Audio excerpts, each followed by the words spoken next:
Hello guys, welcome back to this channel. In today's video, I'm going to show you how to solve sound and speaker problem on Samsung Galaxy phone. Okay, let's get into it. First thing first, we can go to our settings application. In the setting, we have to open the device care option. This one guys, click on this device care and here we have to choose the diagnostics.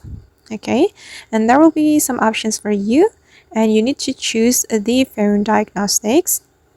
Then here we can test a function individually by tapping its icon, and since we want to fix the sound and speaker problem, we can choose the speaker and then we can click on play guys. We're going to run the test. Okay, and here we will get question, can you hear the sound from the speaker?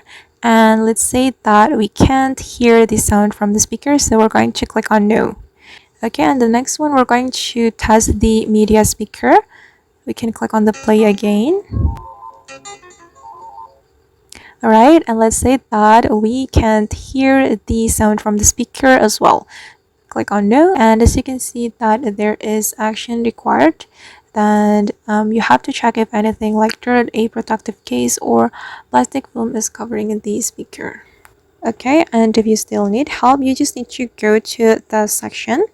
And I guess that's how we can fix the sound and speaker problem in Samsung Galaxy phone. I hope this tutorial will be useful for you. Thank you so much for watching and see you in the next video.